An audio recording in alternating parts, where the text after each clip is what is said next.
Guys, welcome back to the farm. Hey, I wanted to give you another shot of me dumping the feed into these cattle. This is morning feeding. I got the slop partitioned off and the cows cabled off. Now they've given me fits. I'm gonna loosen this and eventually just wrap it right around the pole. They shouldn't mess with that too much. Another soggy, wet day, foggy. Feel the moisture in the air. Got the bunks pretty well licked up. I threw a little bit out, a little bit of junk. On today's agenda, we've got to go in the grain silo. I'm feeding out of one silo out of 5 up here. If you follow along, I've quit using them. I actually took one completely out so I could drive in here. Well, the grain stopped coming out last night, so we're going to go in there and service it, and hopefully it's not too big of an issue. And also got to start on another freestall section. It'll be my last one in Grandpa's 1965 barn. But give you another shot of dumping this feed in, and we can get on with our day. Check out the air, check out the moisture. Let's go.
All right, guys, and this is what it looks like.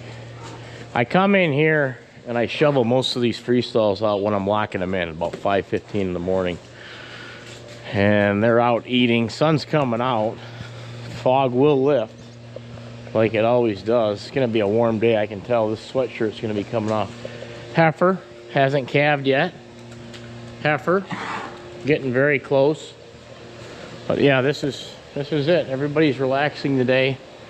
Double stacked, and there's your water.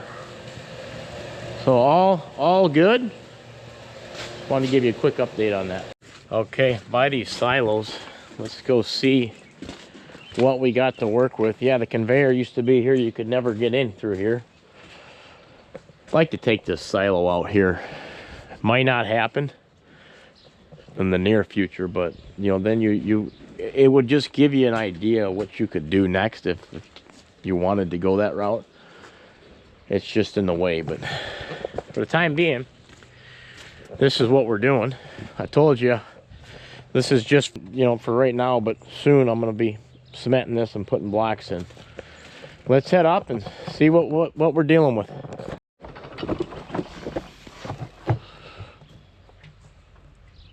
Okay, and we're in. It looks like she got stuck.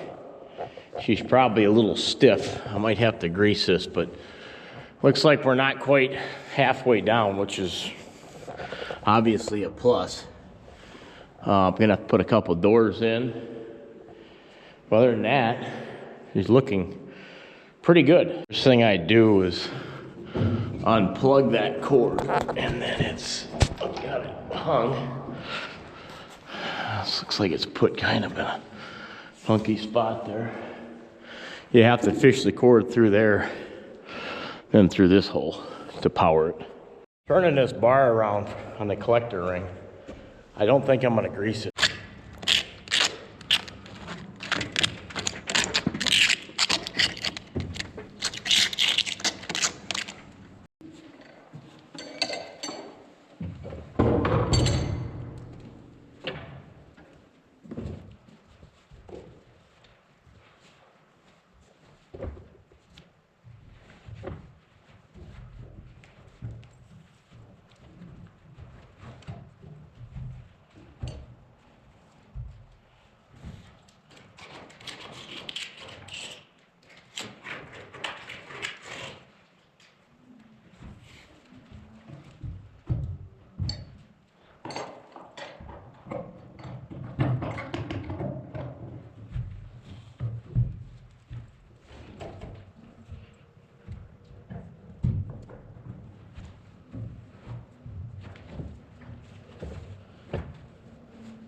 Okay, doors are in. Hang this power cord, plug that in a second. That'll be the last thing we do. Everything's looking good. Just make sure I'm checking these belts. That's your tensioner. And everything looks good. Let's plug in and head down. That's where she sits. Definitely dusty up here.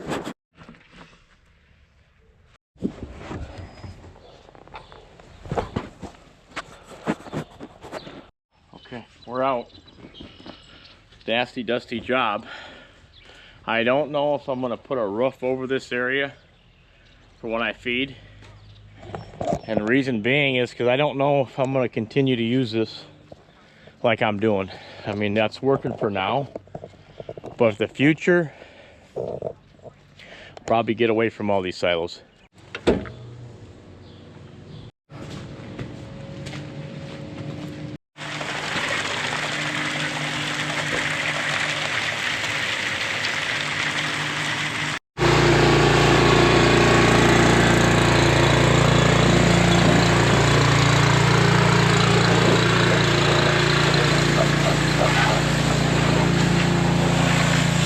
Slight change of plan. That's Lee washing that skid steer down at the dry cow lot. I'm gonna bring that up here and I'm gonna start using it. He's gonna change the oil, it's a little overdue, and I'll use it up here. We're gonna wash this up, grease it, check the air cleaner, and then we'll send this new one down and let Mark use it at the dry cow lot. They definitely need to be cleaned up.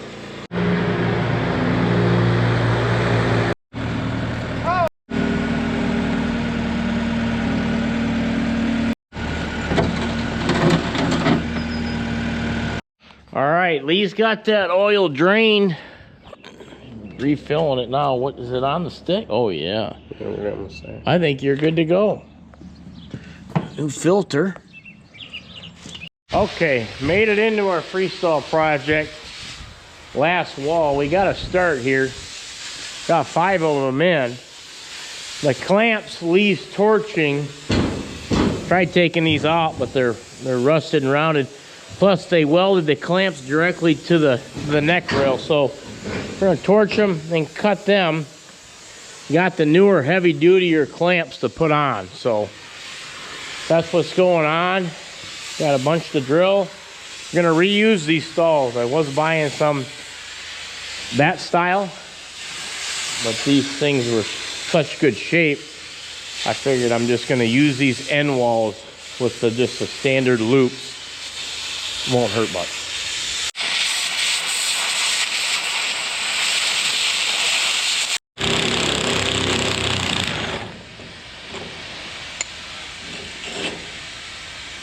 Okay, Lee's got the bar cleaned off pretty good. He's just knocking some slag off, and I'm gonna start drilling some holes. Free tapping drill / freestall drill.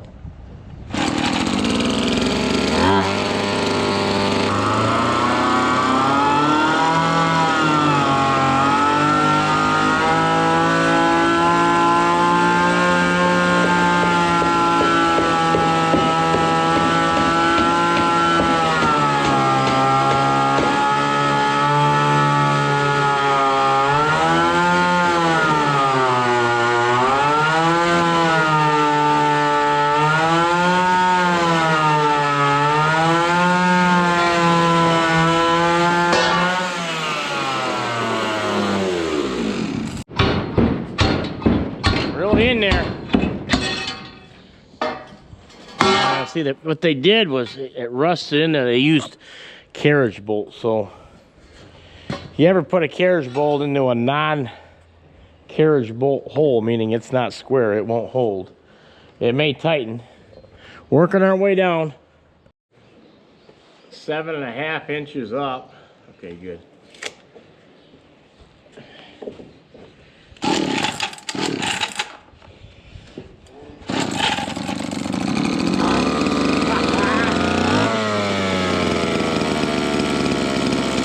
Easy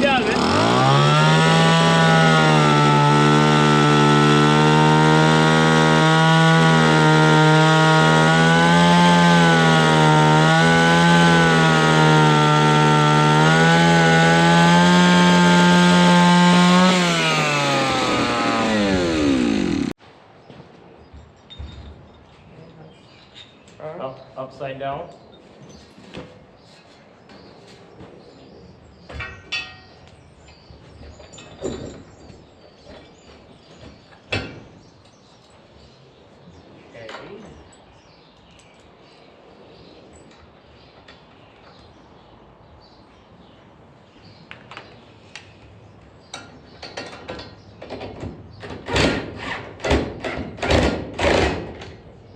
That'll be good till we drill the bottoms.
Okay guys, and just like that, the last leg of the freestall project in Grandpa's barn is complete.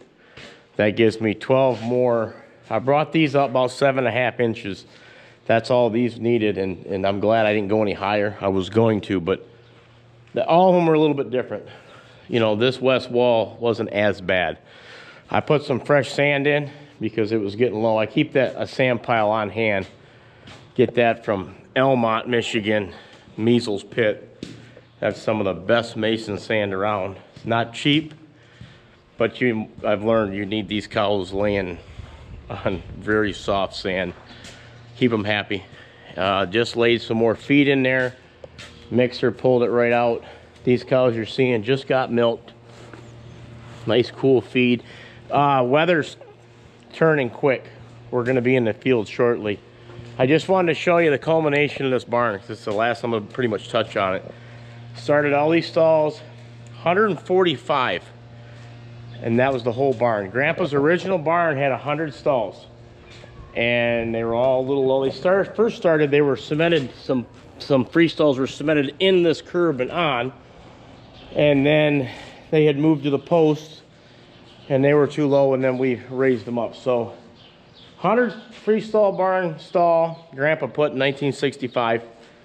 We added on 45 into that loafing area where the holding area is for the milk cows. So it was 145 we raised, and it took us about 5 months working on and off, you know, because it took some manpower. And here's the end of the barn, the culmination of it.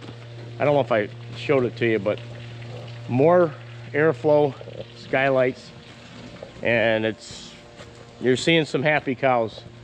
Wasn't cheap, but from 65 and then now 60 years later in 2025, we rebuilt the whole thing, 3 sides of it anyway, because that north side has got the addition on it, didn't need it. So 3 of the 4 sides completely redone.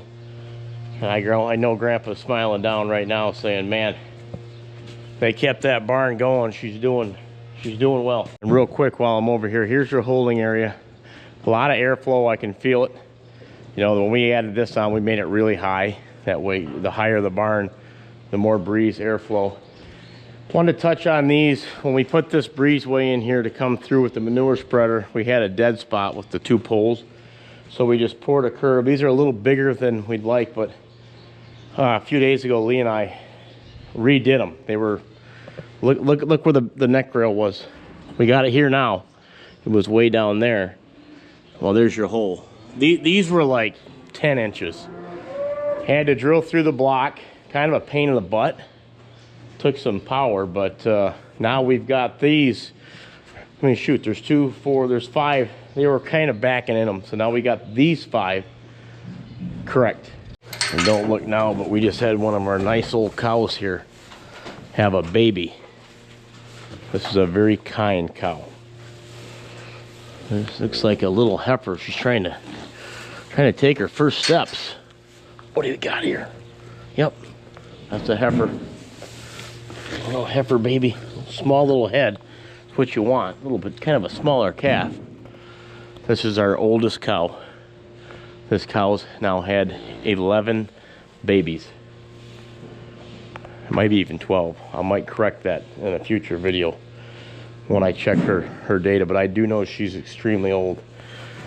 Cow like that, to be that old, very smart, very calm, kind of like a person. That's how a person gets old.